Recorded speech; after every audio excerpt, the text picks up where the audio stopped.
Welcome back, everybody, to the technical area. Today, we're joined by a name well known in Canadian soccer circles, Rocco Placentino. A former Canadian international and longtime professional, Rocco's career spanned continents, playing as an attacking midfielder and striker in Italy and North America, including stints with Foggia, Avellino, Cavese, Teramo, Gualdo, Massese, Gubbio, and most notably, the Montreal Impact during their golden years in the USL.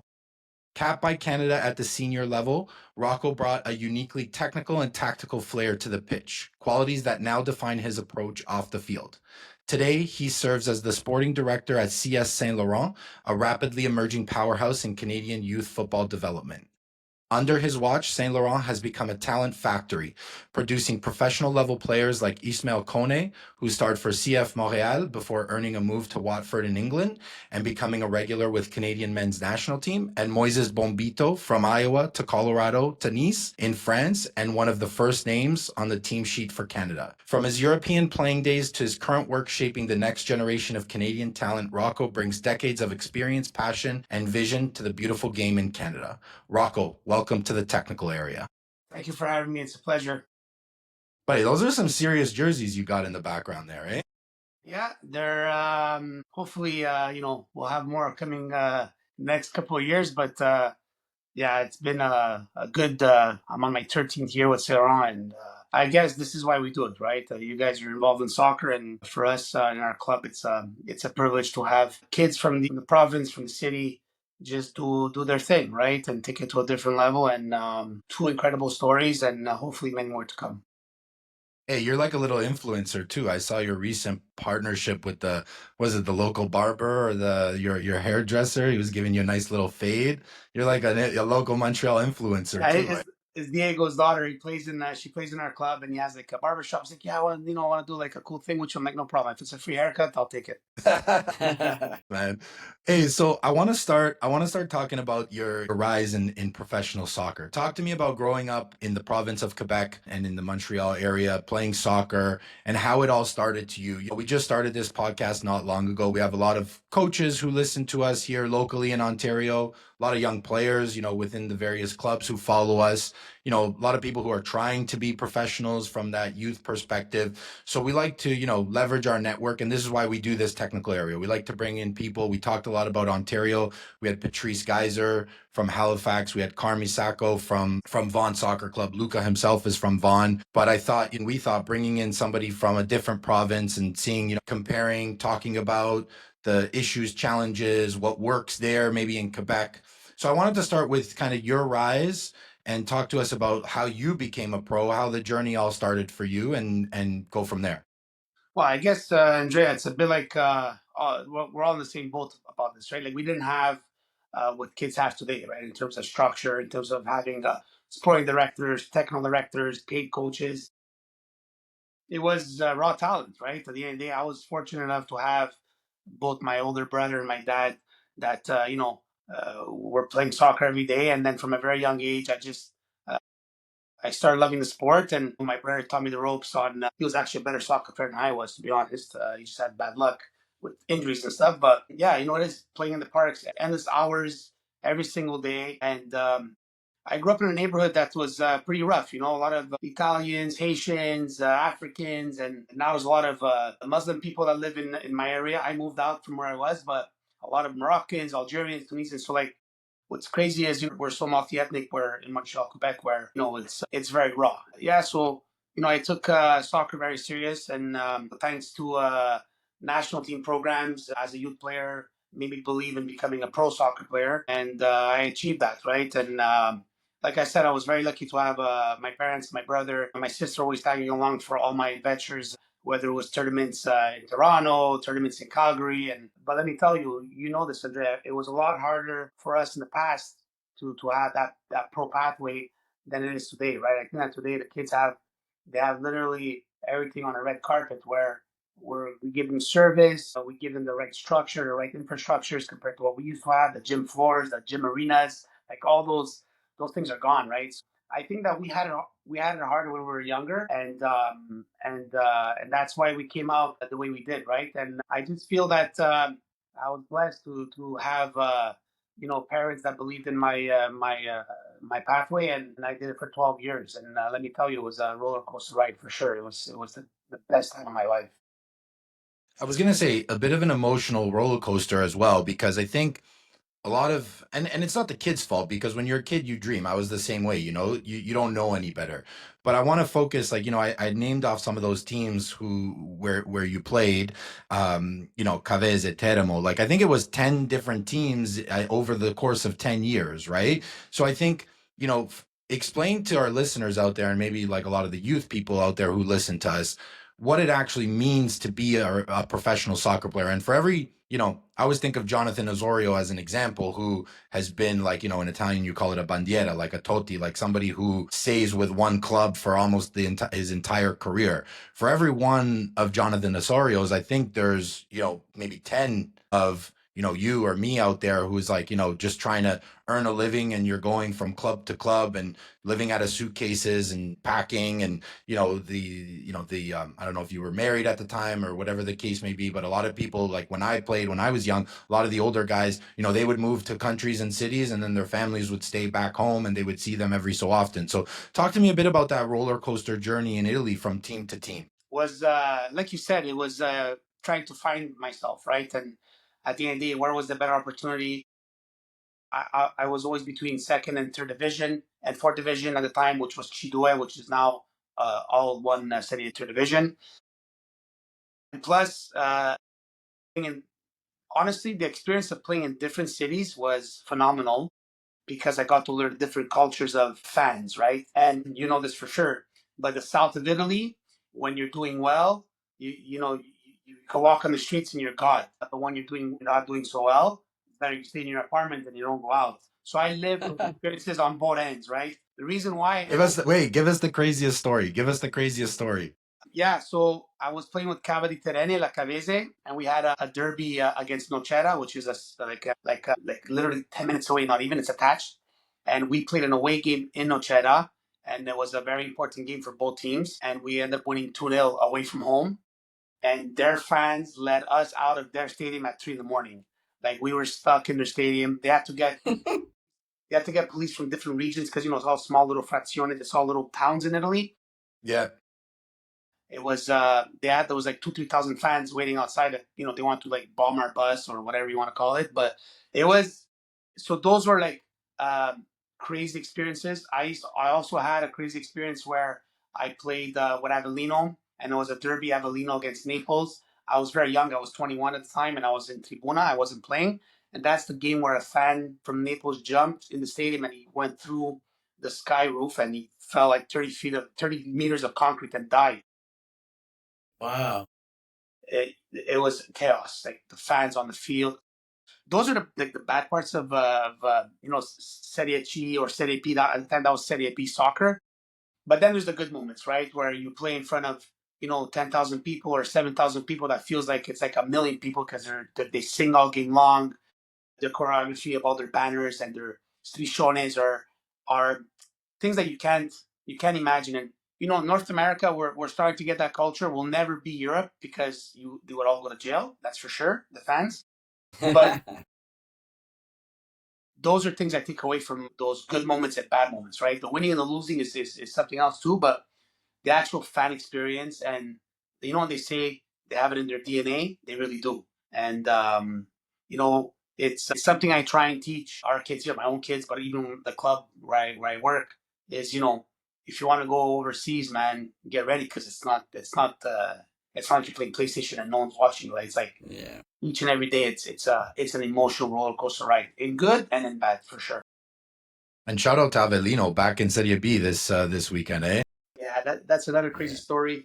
Biancolino is the coach. They used to call me Il Pittone. This guy was a goal scoring machine, a bit like you, Andrea. But he scored so many goals in Serie B and Serie C. Like, he was with Avellino for a very long time, and he was coaching La Primavera this year. He was coaching the U team, and they fired the coach after 6 games in the first team, and they brought him up. So, first ever professional experience as a coach, and he's in Serie B as a coach. So it's crazy stories, man. Crazy stories. Hey, Luca's a diehard Believe- Italy I fan can't too. Yeah, go. Can't believe he called you a goal scoring machine, though. That's what I'm Yeah, shocked at. I was, I want to, it isn't a show, so I want to make him look good a bit, Long hair, it's long hair, Yaquinta, you look like Yaquinta. Exactly. Yeah, I get Yaquinta, Candreva, Yaquinta, Yeah, you're like a Candreva. mix.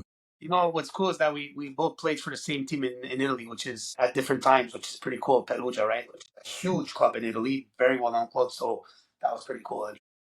And that's my craziest story. I think I've told you this one, Lou. But one day we were going through a rough patch in Serie C with Perugia. We get back from an away game with the bus, and we pull into our like compound, and the gate closes behind us at our training center. And there's just like all the ultras waiting for us in the parking lot, and they're literally throwing rocks at our bus. So the captain and I was 21 at the time. So the captain and the older guys, the leadership, they're like, you guys, young guys, stay on the bus, don't move. Whatever you do not get out. And these guys got out of the bus and they had to go when you see now, like we see it with Juve, we're big Juve fans. When the season hasn't been going well, they go under the curva and they just stand there and they have to sit there and take it. The ultras get that respect there. So these guys got out of the bus and they were face to face with ultras, and the ultras were yelling at them. You could see spit coming out of their face, and the players just had to sit there and take it and hopefully not snap, because those guys are crazy. The ultras, like if you react, like they'll go to jail over this easily. So that was my craziest experience. And Insigne gets to have espressos in Yorkville for TFC. Yeah, not a bad different culture here, different culture. Yeah.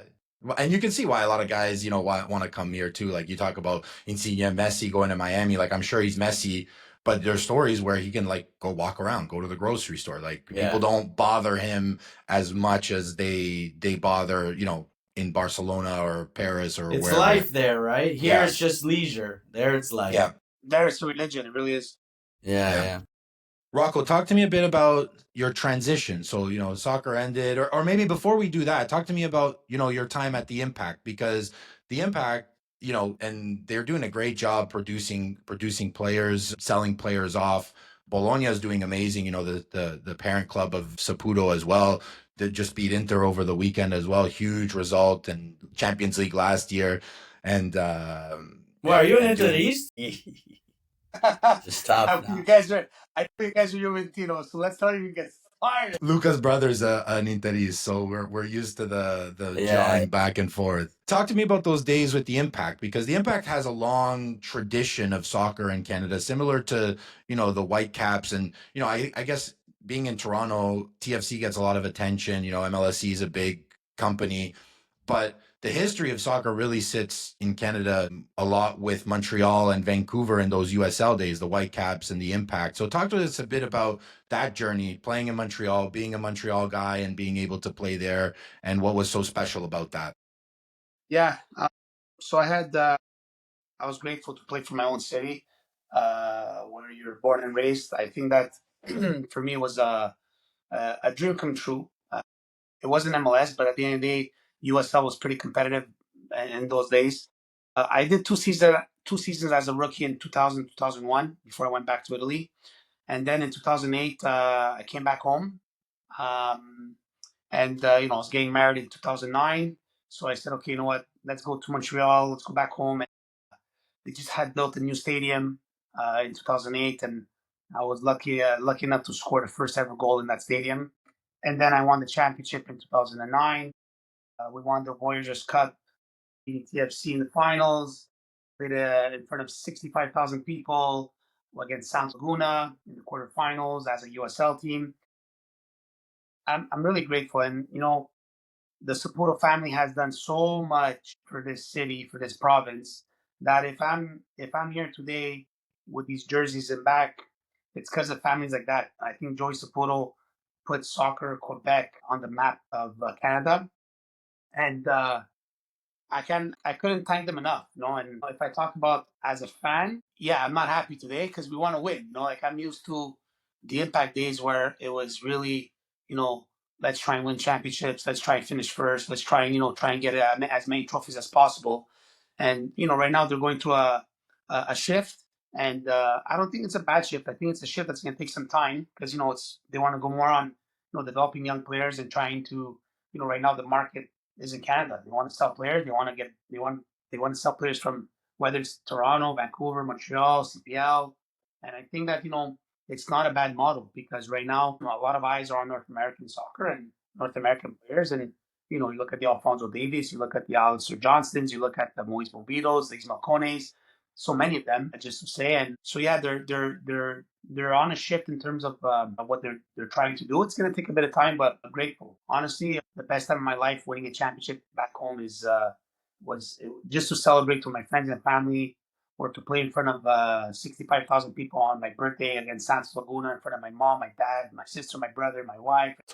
These are things that I could have never written them. I always wanted to play pro soccer, but I didn't make millions playing soccer at all. What I accomplished, you can't describe, right? It's not worth any money at all.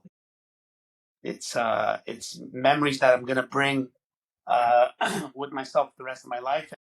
My kids are at an age now. My son is 10, my daughter's 13, and now they're starting to realize what I've done for soccer as a player, and what I'm doing now as a mature soccer connoisseur. Let's say I try my best. Yeah, it's been Montreal Impact to me has been great. For me, I'll never take away the best moments and the worst moments because there was always good and bad moments.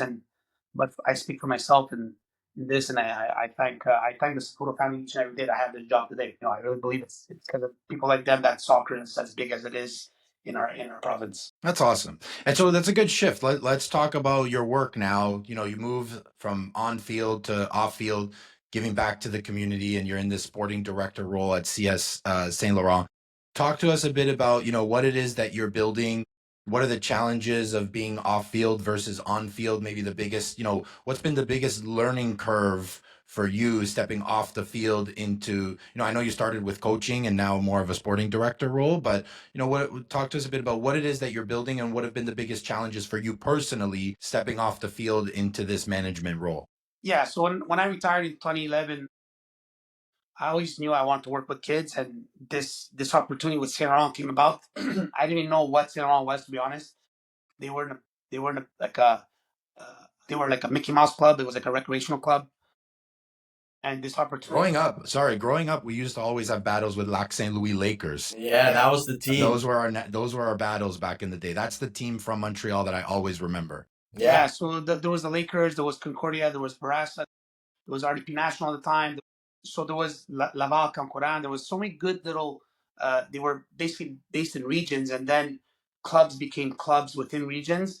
And it's crazy because Saint Laurent was born 1982, the year I was born. So these are things that happened, just by coincidence. And when I took the club in 2012, at the time, I swear to God, I didn't even know where Saint Laurent was because I lived away for over almost 10 years, and it was more out it was close to West Island. It's the end of the East and the beginning of the West type of thing. So it's really at the border. It's right in Montreal. So I got approached to take over this club, and it was a club of 750 kids, and they gave me carte blanche to run it the way I wanted to, and so I got to bring my type of mentality, philosophy, call it whatever you want to call it. And my first week of work, guys, and this is crazy, it was almost now at this time, it was the month of April 2012. I went to the park on a Sunday, and there wasn't many kids. It was maybe a couple of boys, a couple of girls. It was really not structured, right? So I saw an African kid, and I saw him juggling, and I saw him you could tell that he was a street boy. I say, hey, where are all your friends and where are all your cousins? Where are all these kids? They're not playing soccer with a club. And so no, you got to come in this area of Saint Laurent. They're all in the alleys. They're all in the parks by themselves. So the week after, I went on a notepad, and I looked like a creep. But I went to a notepad, and slowly started getting names of kids. And I would say, Sunday, come to the park at this time. And every Sunday, it grew. And today, we're 2,500 members. I built such an amazing technical staff around me. We have a beautiful sports facility that we're grateful for. I can't say so many good things about our grass fields, but we're very grateful to have an intercom. That's Canada. That's Canada. But and you know what? Every year, I would say, our first year was, okay, we can't lose players to other clubs because we lose all our best players. So my mandate was to keep our players. And then it was to start building competitive teams. So we went from 20 competitive teams to today we're 70 competitive teams. You know, we didn't have summer camps, we didn't have soccer schools for the little kids. So I got to build all this. And I literally have, you know, we have an old logo and a new logo. I literally have them tattooed on my arms. Like I wear them on my sleeve. Like Saint-Laurent for me is it's been home. Whoa, Lou, where's your Vaughan Soccer Club? I'm gonna get a big one with an eagle and just holding the Vaughan logo. What is this, Lazio? So I should though, on my forehead. You know, like I really wear our club on our arm, and then you know, it's every year you say, okay, but what else can we do? And what else can we do? So we put a semi-pro program together. Last year we went to, you know, we played in the Warriors Cup. We eliminated Halifax. We played against Crazy. We played against Bernardeschi and Insigne. Like it wasn't an exhibition game. Like it was a cup game. And Yeah. what we lived, you know, it opened up the eyes of all amateur clubs to say, hey, you know what, man? If you work and you work, like guys, the first 7 years of my life in Saint Laurent, I barely saw my daughter grow up. I barely saw my son grow up. I was literally working day in and day out because I had to build a good technical staff around me, which I'm so grateful. I have like the same staff has been with me for like almost since the beginning of time. A couple guys went in and out, but like my main guy, this guy Kwame, he's like my African brother. He's been with me since day one. And I have another guy, Jack Marciano. He's like my right hand man. And he, like I like when I have to vent, it's with him. I give him all the shit goes to him, you know. But you know, we keep on working, and our job is to develop kids. That's our job. So that's what we're doing. I remember that first half against TFC too. You guys were incredible that first half. You guys were right there with them. Yeah, there was a penalty shot that wasn't called. Yeah. Ball in the box, and it would have been, you know, and they scored their first goal right after that. Like, but you know what? The experience was, and you know what? From that lineup that played against Toronto, 10 players are playing in CPL, USL 1, USL 2. Really? Yeah, like our starting lineup was gone. And that's why we do this, right? At the end of the day. Yeah. And that's why, like, I now I'm saying to myself, what's more that we could do? And the next thing is try and get a CPL team in Quebec. I think that CPL for us is something important for our province. It's something I think that could help the CF Montreal, you know, develop more players because, you know, we only have one pro club, but we have so much talent here. One pro club is not enough, right? So I think it would actually benefit the whole province to have at least 1, 2, or 3 professional soccer teams. So we'll see where that goes in the near future. And so talk to us a bit about, we see the jerseys in behind there. I'm going to talk a bit more on that CPL front, but before we do that, I want to focus on, those jerseys that we see in the back there, Ismael, Kone, Moises, Bombito, and, not to overshadow, I'm sure, lots of talented kids that you guys have produced, but those would probably be the biggest two names, people we see, staples of the national team. For me, arguably, Moises Bombito is one of the first names on the team sheet for when Jesse's putting together a starting 11 right now. He's been so lights out for Canada. Talk to us about their journey and, how you saw them in terms of like, what was different about them? Why did they make it? Was it, luck? Was it luck and skill? Was it a little bit of everything? Because I'm sure for everyone, Moises, Bombito, and Kone, there's 10 kids who didn't get those opportunities. But what was different about these two guys? Okay, I'll make two long stories very short for you. Ismael Kone played in a club called NDG, which was maybe 15 minutes away from us, a small club. And when they became U15, Ismael Kone was their star player. Like he was super talented. And every time I used to watch him play against us, I was like, fudge man, like this kid is special. And I wanna bring him over and have him that opportunity to go to nationals because at the end of the day, guys, this is why we want to try and go to nationals, right? There's, national team scouts, there's different pro academies there and maybe universities. So we brought him over from NDG to Saint-Laurent.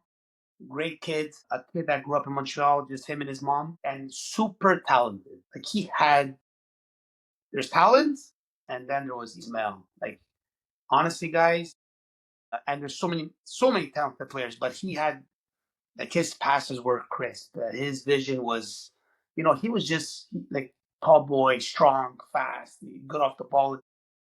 So there was so many good things he had to become a pro. And he had his chances with the CF Montreal Academy at the time, but because maybe the grades weren't so high, they wouldn't take him in the program. So a lot of things like happened for a reason for him not to be with the CF Montreal Academy. He during COVID, he went to nationals at U17, killed it, guys. He literally killed the nationals by himself. And then during COVID, 2.5 years later, he was doing very well, and Nick Maravaris, the agent of Jonathan David and Carol Aaron, he signed him and he sent him to Belgium. He was doing well and did 2 different clubs on trial. Then COVID hit, so he had to come back home. And at the time, Jason Di Tullio, my dear friend that passed away 2 years ago from brain cancer, he was coaching the academy team at CF Montreal. I had a conversation with him. I said, Jay, I go, this kid is something special. You gotta look at him. And so he went to the CF Montreal Academy reserve team and was there for 10 days. He did really well. And then Jason called Wilfred Nancy, which was the coach of the CF Montreal team.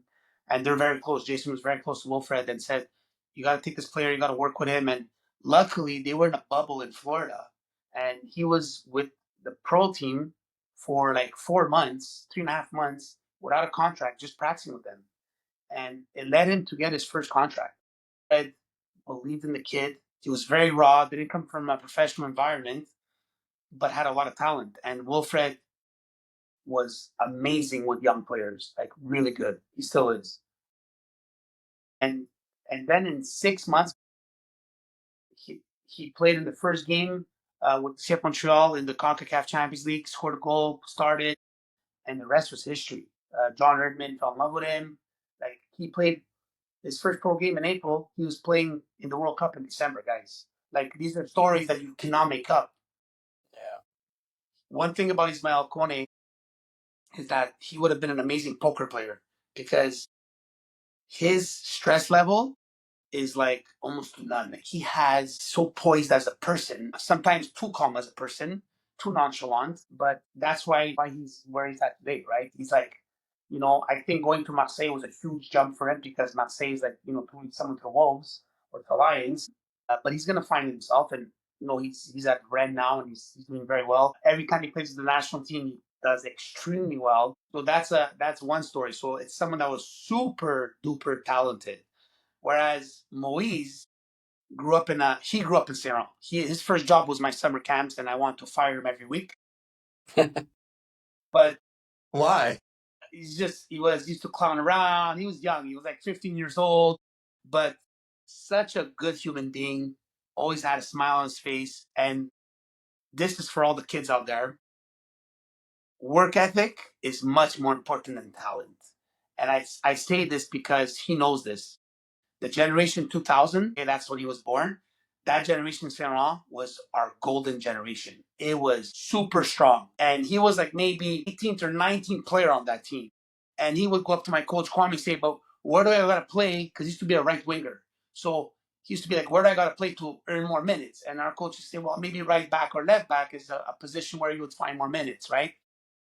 But it was a kid that never, ever, ever gave up. And he was a late bloomer. Like, he was nothing special, guys. He was a hard worker. He was very coachable. Then he grew up. Like at 16 years old, he started, getting taller and getting smarter at pitch, faster. The way he's fast today, guys, he wasn't that fast. He was fast, but he's a lot faster now. And I guess, that's why like he had one opportunity to go to community college in the States. He took it. It was the only opportunity he had. Was Iowa. And then he went to New Hampshire and he killed it there. Then he went to the combine of the MLS and now he's playing. He's a starter in Nice, right? And he's like you said, Andrea, he's one of the pillars of the national team. So a message to all the youth players that play in Canada: don't ever give up. Keep on working hard because honestly, I would have never thought that he would have been at this level today. And it's not a mistake. It's you speak to all his former coaches, they'll say one thing about Moise: work ethic and coachable. And those are things sometimes that you can't coach, right? And he was one of those guys that never, ever, ever gave up. And I went to my wife in November to watch him play. In October, sorry, went to Nice and watched Nice PSG. We went for brunch together, and the guy, it's like he's still a kid from Saint Laurent. Honestly, didn't change his attitude. Still the same person, and and there's many more of those players that right now in our club, when you walk downstairs and you walk into our facility, we put a wallpaper on our office, and it's Kone as a player of Saint Laurent, and Kone as a player of the national team and of Rennes, and Moise as a player of Saint Laurent, player of Nice, and a player of the national team. So that when kids walk on the field, it's the first thing they see walking on the field, it's the last thing they see leaving the field. That's awesome. When I showed both Ismael and Moise the picture of it, they were emotional, because I keep on telling them, you guys are these kids' inspiration, you're their role models, and they're so giving. When they come back in the summer, they come to our complex, they sign autographs, they take pictures. Like, we're so grateful to have these kids where they're at. And, we hope that we could do, not only for our club, but just other clubs in Quebec or in Ontario or Vancouver. Hopefully there's many more of these stories that arise, because the talent in Canada is very fruitful. It really is. Would you say would you say No, go. he did stuff on his own to get better as well? Like hardworking at practice? Was he the first guy there? Did he stay afterwards? What separated him with that work ethic? I'm going to tell you this. All those type of kids, whether they made it or not, are always in the parks. It's not only when they have their team. Yeah. They're always with guys. And I'm sure you go through it too, guys, in Toronto, Ontario. There's some kids that are really born with the ball in their feet. But Andrea, we play at a certain level. A lot of it is luck. A lot of it is timing. A lot of it is, there's so much that comes with talent where, we just said it. Ismael Kone went from 0 to hero in 7 months, in 8 months. The guy was playing in a World Cup 7 months after having his first ever professional contract. Moise went from a community college in Iowa, which no one knows where that is, and he's a starter in Nice. He's a starter in the National League team. So there's a lot of these players, guys, and it's of course, it's about the way you train, the way you eat, the way, like, these kids. It wasn't about going out and picking up girls and going clubbing, and it's just soccer. It's just soccer. Their life is just revolving on soccer. Rocco, would you say that they were like focusing on Bombito, would you say that he was also like realistic in the sense where like he had these aspirations, but because to me the way I see the kids and what I like to emphasize is just be the best player wherever you are on that given day, right? Because I'm confident in saying probably Bombito couldn't even have imagined if you told him, I'm going to be at Nice in 3 years or whatever the case may be. You know what I mean? So I think having those aspirations, but being realistic and being humble enough to being like, you know what, I'm going to go from Saint Laurent to Iowa, which is like, talk about a culture shock in and of itself. And I'm just going to be the best player that I can be today, April 20th or whatever it is. And tomorrow I'm going to be the best player. And the next day I'm going to be the best player. And then, obviously you need to open doors and create opportunities for yourself. And then when those opportunities come, you have to take them. But you also need to be realistic in saying like, this is where I am today. How can I be the best version of who I am here today for this team or this club, wherever you find yourself? Would you agree that kind of was his attitude? Yeah, he looked at it as his only opportunity to one day go into an MLS combine or a CPL combine, right? At the end of the day, that was his only avenue to try and say, you know what, I'm going to go there, I'm going to give it my best. And he went and he did very well. And then from there, he went to New Hampshire, gave it his very best, and did very well. And then he went into the combine and he killed it, guys. And at the combine, they're like, who is this guy? And he was 23 years old, guys. He wasn't young.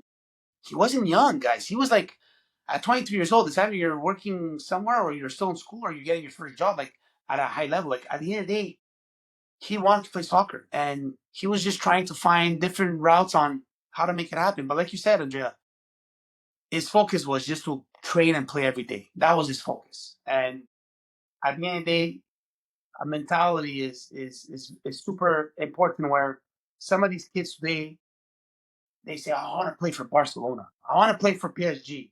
It's great to dream, but you have to have realistic dreams, and you have to eat. Sorry for the language, but you have to eat so much shit, so that one day maybe you get there. But it doesn't always happen. It's, guys, you know how it is to become a pro, man. It's not every day. It's not. There's no resiliency anymore though in a lot of these kids. None. They don't understand that.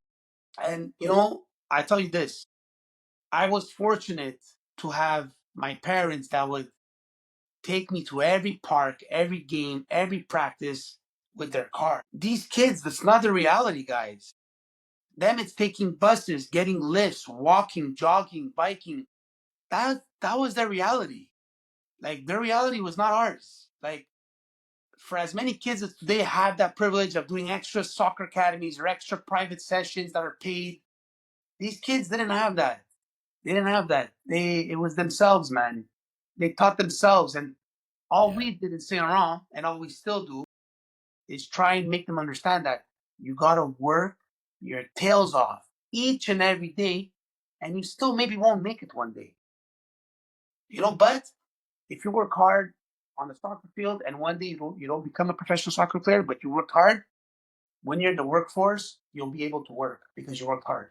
You understand? So there's different elements on how we look at that, and at the end of the day, those are two completely different stories, where they both made it in different ways, but it's because they were hungry. And I'm not saying other kids are not hungry, but they were at the right place at the right time, doing the right thing. So, but I always said, looking back, I always wanted to be a professional soccer player. I always was picked for provincial teams, national teams, a year older, 86, 85, when I was in 87. Now that I look back, I always say it was harder. Even harder than becoming a professional soccer player was staying a professional soccer player. I didn't know how to stay and continue to be a professional soccer player. I'd gotten there, I'd made it, and then I kind of like, okay, this is cool, and I always worked hard because, Luca can attest to this. We played together a long time. I was always one of the hardest, if not the hardest worker, first in fitness testing, everything. Work ethic wasn't a problem. It was just the mentality of, and kids these days, not to be those old guys are like, oh, it's so much easier, but like, in reality, you see what the work that people are doing, in the sense where, like, you see on Instagram, I'll never forget something JJ Redick said. He said, I didn't retire from the NBA because I couldn't be an NBA player anymore. I retired from the NBA because I couldn't put my body through another off season of preparing to be an NBA player. Whereas back in my day, if you didn't have a veteran guy put his arm around your shoulder and be like, hey, this is what we got to do for the next 4 months before the season starts, and this is what you got to put your body through to get prepared for the season. Becoming a player is one thing, but then staying a player and then pushing to the next level, like you said, Kone moved to Marseille. Now that's a different level. There's different work that's involved to be able to stay at that level and maybe even push to the next level above that, right? So I couldn't agree with you more. I want to touch on quickly, you mentioned a name before who's had a huge impact in the soccer community in Montreal. Talk to me a bit about what Jason Di Tullio, your old friend who unfortunately passed away, former teammate of good friends of ours on the national team. I think he played with Frankie Bruno, Andres Arango on that 83 Richard Asante. Richard Asante on that 83 U20 team that made it to, I think, was it the quarterfinals or round of 16 against Spain's Iniesta? Quarters against Iniesta, Spain. Alim Karim, I got to shout out Alim Karim. As soon as Jason came off, he scored. That was actually Frank Bruno. Who came on for Jason. Talk to us about the impact and the legacy that he's left behind, because I want to give you some time to talk about that. And I know there's a lot. I see the shirts that get made, and there's La Grinta. I see it being posted everywhere. Talk to us a bit about his impact in that Montreal soccer community. Yeah. So Jason, as a player, he literally left everything on the field each and every day, whether it was practice, whether it was playing for fun in the parks. It's hard to describe. It's tough for me to speak about it, but he definitely had a mentality that was a warrior's mentality. La Grinta, he definitely symbolizes La Grinta. I have his tattoo on my leg of La Grinta. I have in our club, all our jerseys have the 7 La Grinta on their jerseys. It's amazing. When people and kids ask, what is this? And we speak about it and we tell them what it is. Jason's been through adversity his whole freaking life. Like, honestly, between injuries and personal stuff. But when he was on a soccer field, whether it was as a player or as a coach, he was a different Jason. Like he basically he gave it his all the time. First of all, if it wasn't for his injuries, he'd be one of the best right backs in Canada for sure, if not the best. He was a special player, but more than anything, was a great person. It was tragic, honestly. We got the news of his sickness. We said now that he was, finally getting that chance in his life by Wilfred's side on the first team. He got promoted as an assistant coach on the first team, and he was so happy. And then life hit him with a ton of bricks, and I remember going and see him at his house, and you guys have no idea like what he was going through. He was playing a soccer game, honestly, but for his life. Like you see, yeah, we're gonna beat this, and we're gonna do it this way. Like he had a game plan in his heart, in his mind to try and beat it. He really tried his best, guys. Honestly, to the last day, he fought, and it's crazy, man. It's something that you can never imagine when it happens to someone that's close to you, and it's undescribable. He's on my mind every single day. He's on a lot of people's mind every single day because he was such a special person. And for us, for myself, it's like how do we keep his legacy? I know his sister has a foundation that they do to raise money for that type of brain cancer. And for me, it's like, how could I do my part? And my part is keeping his legacy as La Grinta on our jerseys, talking about it, telling people who he was. Such a special guy. Honestly, man, I still can't believe it till this day that he's not with us anymore. But we're definitely his legacy is gonna live on for the rest of the time, and rightfully so because he deserves it. We all miss him. That's for sure. I was in '84. I was in '84 growing up, so we only knew two players out in Quebec, and it was Jason for sure and Win Balot. I don't know if you remember Win. Of course, yeah. Those were like those are the two. But Jason for us, like he was top, right? We always thought of him as probably one of the best '84s, along with Frank Bruno. Those were like two that we looked at like we're next level. So and I got to talk to him when I was working for York United that first year. He came, I think he was scouting. He was doing some scouting. I don't know if it was for Canada Soccer or what it was for. It might have been doing some, yeah. And I had a good conversation with him. Class act, amazing player, tough to play against, that's for sure. It was an animal on the field, man. It was an animal. Yeah. Animal. Well, the work that you guys are doing to keep his legacy going, I think, is commendable, and I don't think it goes unseen. So I want to give you guys a shout out for that. Rocco, let's talk a bit about the landscape in Quebec right now, right? You talked about it before where, the next level for Saint Laurent or just in general is CPL for that next level. Talk to me a bit about, let's talk about what's working in Quebec, what's good about Quebec soccer, and where you think things are still lacking, need improvement, because like I said at the very beginning, we're the Ontario guys here. We know the Ontario landscape, through and through pretty well. And we want to learn from each other and kind of unite and see, hey, what's working, what's not working? Are our problems the same as your problems? What's working for us? Is it working for you guys too? I know you guys have League One Quebec now, and all that sort of stuff. So it seems like the model is kind of uniting across the country, but again, what's working in Quebec soccer right now, and maybe what needs to be fixed?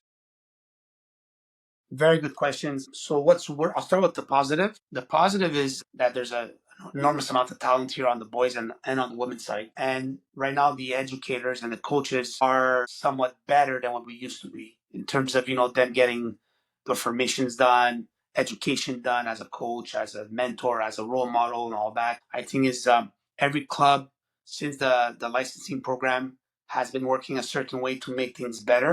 So on that front, I think that it's getting better. I see a lot more talented players in every club in Quebec, whether you're from Saint-Laurent, AS Laval, FC Laval, Lakeshore, out in Quebec City with Beauport and all those other clubs.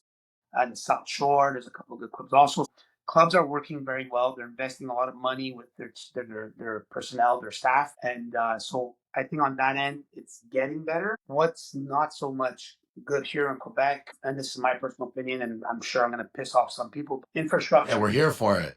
Yeah. We're here for it. Infrastructure infrastructure all over the country, we all know is a problem. So that's, something that's a big dossier that we're going to eventually, maybe one day, try and make it better. But when you say infrastructure, you mean like pitches, like fields and especially indoor fields. We need more indoor fields, more bubbles. We have over 170,000 kids that play soccer in Quebec, and we don't have enough in indoor fields. Like we're in Saint-Laurent, we're blessed. We have our own complex, but every borough should have their own complex, right? So, or at least bubble. So infrastructure is definitely a problem. And then I'll touch two other things that I think are very important. Separating the elite players from the recreational or competitive players. I think that here in Quebec, it's like the latter is like, there's recreational, there's competitive and elite. I think there has to be recreational, competitive, and on another platform, elite. And we got to really start separating our best players from our players that just want to have fun and get better. We have a rule that they just put in Quebec. It's called a mute rule, where it's a player movement rule, where they're forbidding players to move from X club to Y club, which is, I believe, the worst thing they could have done for players. And not because I want all the best players, but it's like there's certain players that play in small clubs that are not getting the right service because lack of spending, lack of structure, lack of technical structure. And now those kids are being punished to come to other clubs like Saint-Laurent to get better because the service is better, because we invest more money into our program, because so many different reasons. And the reason was because, these little clubs are losing their players and they're losing membership, which we understand. But my thing is, you're punishing kids. And, especially on the female side, already to field one team in a club at a certain age group and stuff. So there's some kids that are playing in a female club that's very small, that barely has a team, but they can't come to any other club because we're limited in what we can take. So I'll use an example. My son's age group in Lac Saint Louis in Saint Laurent were 2014s. We're U11 this summer, and we're allowed in the whole category of my son's competitive age group were 100 kids. Okay, 100 kids in that category. We're allowed 2 players from somewhere else. Whereas a little club that has maybe 20 kids in that category are allowed to take 2 players. So already the ratio doesn't make sense, right? Yeah. When you say, sorry to interrupt, when you say, so does it go by like postal code, like where they live, like geography, like how? It doesn't matter. You could be from Laval to Saint Laurent, and I'm allowed 2. All over the province, I'm allowed 2 kids to come and play my son's category. So there's some kids that want to move from their club that works poorly, and I'm saying it openly, that some clubs are not good, but of course. They can't go to another club because now we're limited in what we could take. And I say it for myself, I say it for all the good clubs that are around us, or, Laval, FC Laval, Saint Laurent, Lakeshore, Longueuil, Saint, like a lot of good clubs that work very well. The kid wants to be serviced. The kid wants to get better. And now that kid is stuck in his little club that doesn't work properly, that doesn't have the right tools to make the kid get better. Like we have a kid I'll give an example. There's a club next to us that trains twice a week. It's not enough, where he could come and train with us and train 4 times a week. And he can't come. So it's like, I understand why they put the rule in place, and I don't disagree with the player movement rule, but I think that they went from 100 to 0. And I feel that they should have made exceptions or slowly bring in a certain criteria to have a player move, because at the end of the day, you're hurting the kids. You're not hurting me. My club is a good club. We're good. We're very good. Yeah, you're going to be fine. But the kid is going to be in trouble because you want to put him in a proper challenge, right? If they're not playing with good kids, then he's going to be under challenged and he's not going to get better, or she's not going to get better. And I think that's an issue, right? They should be going to these clubs and being practicing with better players, because that's what's going to make you better at the end of the day. Want to lose, and if the clubs don't want to lose their players, just make your club better. Like I'm sure you lost players at one point. You talked about growing CS Saint-Laurent from nothing, right? 700 members. I'm willing to bet my last dollar that you've lost players along the way to bigger and better clubs back then, because you were a little club. But we'll still lose players. Exactly. Yeah. So if you don't want to lose players, then be better. And also, you also need to accept, maybe it's not about being better. Maybe just right now you're not at that level. Doesn't mean that you will continue to lose players forever. You need to continue to work to develop your club so that one day. But to me, holding somebody against their will, is just like being in a job. If I don't want to be here and you don't want to be here, then what's the point? You're going to do bad Yeah. work. I'm going to do bad work, and nobody's going to be happy. I'll say it this way. They put this licensing program 5 years ago, correct? And I remember the model of this licensing program when it first came out, the best with the best. The best player has to be in the best environment to be the best soccer player that he or she could be. For me, that's when Jason DeVos explained to us 5 years ago with Dave Nutt. That's what it was. All right. And that's how it is in the other provinces. There's no player movement stuff. Like I think you guys, it's free movement, correct? All right. Correct. So now Quebec is putting in their own spin to the national licensing program. And let me tell you something. The licensing program, to follow all those criteria, costs a lot of money. It's a burden. And we're in Saint-Laurent. We try and keep our costs as low as possible because we have the geographics of Saint-Laurent. You have the really, really wealthy, and then you have the extremely, extremely poor. And we have to find a balance on how to make them all happy. And we do. We do really well. Sponsorship, we raise money, all that stuff. But it's like, if there's and we try to develop what we have in our community. But if the model of the licensing program is the best of the best, well, you're limiting a kid that plays in X club to maybe become the next Kone, or to have the next scholarship, or to be just a better soccer player. Like I said before, for me, it doesn't bother me personally because our club is pretty strong and we can stay with what we have. But if we're going to think about the best of the province, and I'm going to put my other hat on as just a soccer person and say, well, that kid is going to quit. He or she's going to quit and they're not going to play soccer anymore. So I really believe that that's a big problem in our province. And I hope in the near future they realize the mistake they made to help out certain clubs that were not happy with losing players. Instead, what I would do is take a club like Saint-Laurent, go to the sister club that's near us, that's not our club, that's close to us, but that's not doing well at all, and go help them. Go invest, give us money to invest in those clubs to make them better because we have a good formula. So I don't need your players. I don't want your players, but let us help you get better. No, whether it's on governance, whether it's on the way you put a technical plan together. Like you could go to all these small clubs and I could tell you, ask them to give you their org chart on their admin side and on their technical side. They're going to give it to you on a piece of paper and pen and pencil. Like it's not, but it's a reality. On a napkin. Yeah, from Tim Hortons. And at the end of the day, it's like, no, if you want to get better, these are the criteria. And if you can't follow those criteria, no problem. But a kid shouldn't be punished because of a club that doesn't want to work or doesn't know how to start. Do you see in Quebec the rising of the unsanctioned world? Because I think in Ontario this has been happening. Not the player movement clause, like we don't have that.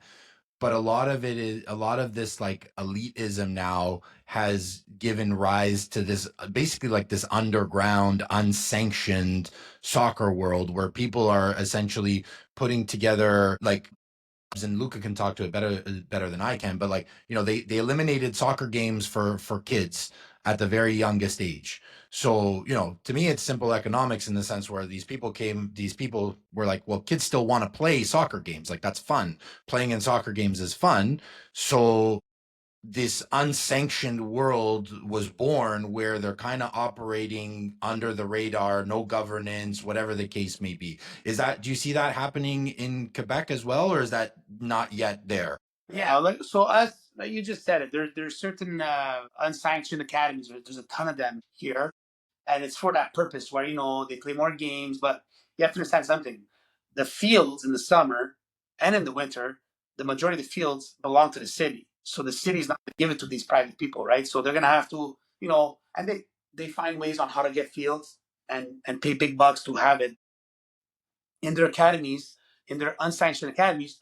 They're not necessarily getting the best players. They're getting the parent that's going to give you $2,000-$3,000 a year extra to play in their academies, to go play a tournament in Spain or to go play a tournament in like unsanctioned. Like, I don't even know what the risk factor is there on terms of insurance policies, to be honest. But at the end of the day, you know what, they do it because there's certain parents that say, no, I want my kids to play more games. I want to see how many goals my kids has on a unsanctioned stat list. Like, you know what it is, guys. And that's We what got it guys is, here right? that are ranked nationally in the U.S. They're ranked All-American. We have Canadians who are called All-American at 8 years old. Do you know how ridiculous that is?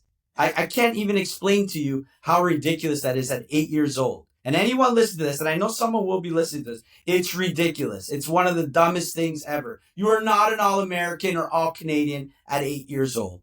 And you risk serious burnout too, I think, at that point. Like, those are all parents that I'm sorry to say, but that are living their kid, that want to live their kid's dream. Yes, I say that all the time. A lot of those parents never did anything in soccer, and now they're trying to live vicariously through their kids, and it's sad, right? And then like we lose kids to these other clubs, and like we're okay with it because we're similar to you guys. Like we're gonna be fine, right?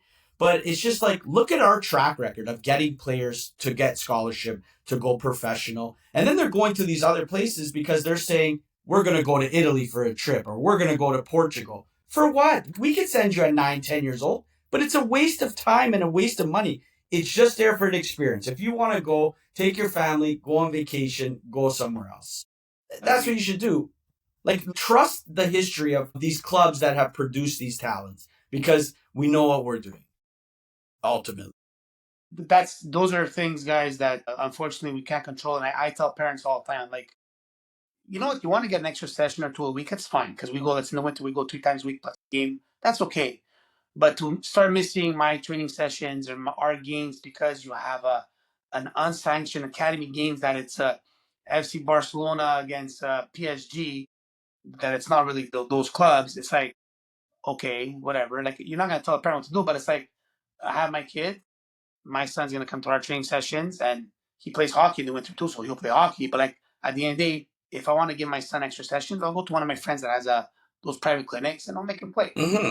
I think more than private, I think more than extra sessions, this is my 2 cents on it, is kids need to, if you want your kid doing extra stuff, put him in a different sport. Find a day of the week where he can go and do some track and field and work on his running mechanics, or find a day of the week where he can play pickup basketball, even just recreationally, because number one, the mental burnout that might happen by training 7 times a week as an 8-year-old is insane. Number two, there are multiple studies that prove that playing multiple sports is one of the biggest development factors in developing players. And number three, I have a hip issue and a sports hernia right now. I saw one of the national team players at my physio rehabbing, 20 years old. I'm 38 almost. I said to my guy, I said, how does this guy have to the surgeon, the orthopedic surgeon? I said, how does this guy have the same thing that I have? He said, he's over specialization at a young age. You're doing the same movements from a young age, whereas we used to play multiple sports. Even we joke about this, the ball hockey with the tennis ball at recess, like stupid stuff like that. But playing, so you want to get your kid more sessions, do something else, play something else. Great. But that's my rant. Hey, we're running out on time here, so we're gonna do our fun segment here. These are quick answers. We call them half volley hot takes, Rocco. Okay. The first one is the funniest guy you've shared a locker room with. Jason Di Tullio and Adam Brad. That's 2 of them. I shared a what's it called? A locker room with Adam Braz as well. Really, really funny dude. What is that? All right. Next one. If you could change one thing about Canadian soccer by snapping your fingers, what would it be? That's a good question. Let's say Canadian youth soccer. For Quebec, no player movement. What about the 6-0? What about the 6-0 scoreline where they just call the game in Quebec? No, do they still have that? That's because you don't want to hurt the kid, right? So no comment. After 15 minutes, we're in a tournament in Quebec. We scored a 6-0. They called the game. I said, if I would have known, I would have kept it at 5. And she kept the ball a little bit. And moved the ball. Yeah, I didn't know. That kid just wanted the score. I'm like, here we go, guys. We played 22 minutes today in 2 games. Then we're gone. Sorry, go on. No, you're good. You're good. One youth player you'd bet the house on right now. You'd bet all your money on this one youth player. I have a goalie, Joanne. He's a 2010 U15 boy. I think he's the next one for us. Nice. And the best part of being Italian in Montreal? The restaurants. Favorite restaurant? Restaurants, like being But what's into your favorite restaurant? man, you put me in a very bad spot because I may get shot. But anyways, there's a new one that just opened up. It's called Noi. It's really really good, really good. There's so many though. There's so many. Nice. All right, Rocco, thanks so much for taking the time to join us today. It was I really enjoyed our conversation.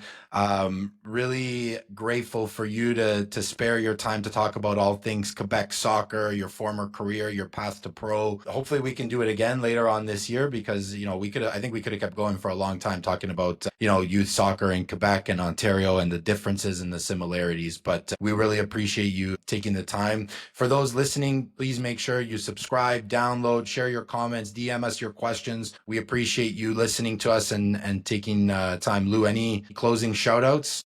No, not today. We'll save them for the other No one. shout out? No shout out. Rocco, we do shout outs at the end. Go with a shout out. Give someone a shout out. A shout out to my club Saint-Laurent on a beginning of a good season with a lot of success and health with no injuries, and hopefully we got a couple of teams going to the PDP Championship this summer. When does the outdoor season start in Quebec? Us yesterday, this weekend. Hey, so maybe we got to work on something here where it's like, 1 year we come to you and do a little preseason tournée, and then 1 year you come to us and do a little preseason tournée. Talking about like over 35. Yo, buddy, over 35. He's in the tournament too, Lou. Yeah, I know. They have But an incredible team. They don't. They can never make the finals. No, we choke. We lose in penalty shots every time in the semifinals, quarterfinals. Like honestly, man, it's horrible. Horrible. No, I'm talking about a Von Saint-Laurent preseason tour. Yeah, we got to get that ready. going. Get it done, man. Not a problem for sure, man. Be a pleasure. Get it And then we can going. go to the restaurant together.